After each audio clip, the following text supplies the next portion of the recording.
Merhaba arkadaşlar. Bugünkü dersimize umarım hazırsınızdır. Daha önceki çektiğimiz videolarda belirtmiştim sizlere neler gerekiyor, ne yapacağız diye. Bugünkü dersimiz nazo örgüyü yeniden başlayacağız ve onu kapatacağız. Nasıl kapatılıyor onu öğreneceğiz. Akabinde yan tarafına ikinci bir nazoyu nasıl öreriz veya daha fazlasını onu öğreneceğiz. Ve en son bölümde de tekrardan ilk nazo kubbeli bilekliğimizde olduğu gibi yanlarına çıkıntılarını yapacağız ve dersi tamamlamış olacağız. Umarım malzemeleriniz hazırdır. 11.0 kum boncuklarımız, 3 numara Swarovski kristallerimiz ve 0.16 milimlik misinamız hazırsa dersimize hemen başlayabiliriz. Şimdi bu bilekliğimiz 5 katlı. Biz de 5 katlı, 4 katlı bir bileklik yapacağız. Hepsinin kapamalarıyla beraber. Ve ben bunu birkaç renk çalışmak istiyorum sizin daha iyi anlayabilmeniz için. Önce mavi çalışacağım. Daha sonra da yanına kırmızı kullanacağım kristalini. Kum boncuğunu da sarı kullanacağım. Evet, hemen başlayalım. Misinamızı taktık. Yine çift olarak geri döndüm. Bakın şöyle taktım ve geri döndüm. Çünkü çok fazla düğüm olsun istemiyorum. Arka tarafını da misinanın arka tarafını da geçirdiğimiz arka tarafı da kesmedim. Bekliyor öyle. İşimiz bittikten sonra hani bu tarafı örüp de misina bittikten sonra buradan devam etme şansım var. Hemen nazo örgüye yeniden başlıyorum arkadaşlar.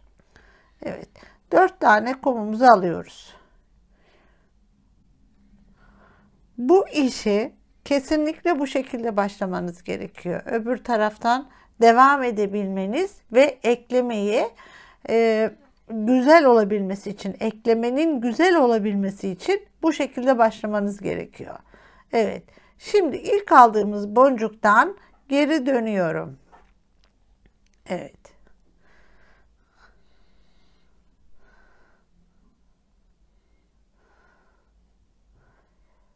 Dörtlü bir grup oluşturdum. Şimdi 3 tane alıyoruz.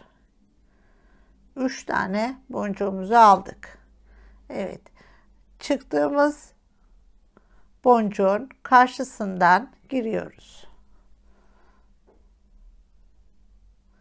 İkinci dörtlü bir grup oluşturduk. 1, 2, 3 dörtlü bir grup ve bu boncuğa gelmemiz gerekiyor. Onun için 2 boncuk pas geçiyoruz. Evet, şimdi bir üçlü grup daha oluşturmamız gerekiyor. Pardon, dörtlü grup. Şimdi bu 3 aldık. Yine çıktığımız boncuğun karşı tarafından geçiyorum. Evet. Şu. İşte yine bakın burada bir dörtlü grup oluşturduk. Kaç tane oldu? 1, 2, 3. 3 tane 1, 2, 3 tane dörtlü grubumuz var. Sonra yine buraya gelmek zorundayım arkadaşlar. Buna gelmek zorundayım. 2 tane boncuktan pas geçiyorum. Evet. Bunların ikisini uç uça getiriyorum. Şöyle. Bu iki tepe, bu ve bu birbirine yapışık duracak. Böyle. İki tepeyi birbirine. Evet, şu ve bu. Bunu bir tane kristal alıyorum. Karşıdakiyle birleştiriyorum. Evet. Şu. Sonra bir kristal daha alıyorum. Bu karşıdaki bunu yani 1, 2, 3 bir de bu boncuk 4 olacak. dörtlüyorum. Evet. Dörtlü bir grup oluşturduk. Evet, gördüğünüz gibi bu şekilde 1, 2, 3, 4. Dörtlü grup. Bu bilekliğin ön yüzü. Sonra çeviriyorum. Bakın burada daha önceki anlatmalarımızdan da 1, 2, 3, 4. Bu 3 tanesi, şu 3 tanesi birbirinin komşusu ve çalışma boncuklarımız. Üst katlara çıkacağımız temeller. Şimdi buradan bu temelin birinden geçiyorum. Evet.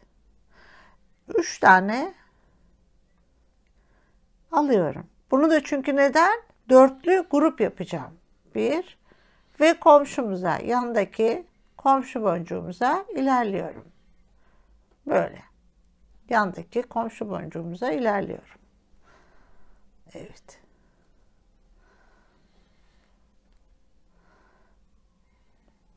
...16 milimlik misina kullanırsanız sağlam arkadaşlar,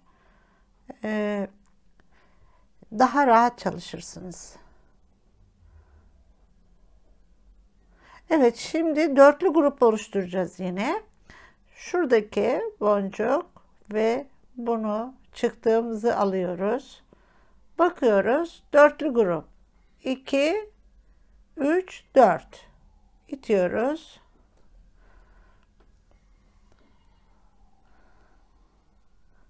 Tekrar yandaki son çalışma boncuğumuzdan geçiyoruz.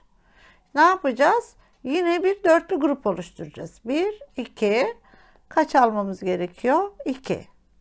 Evet. 2 aldık. Yine buradan ve buradan giriyoruz. Bakın. 2, 4. Dörtlü grup oluşturduk. Evet.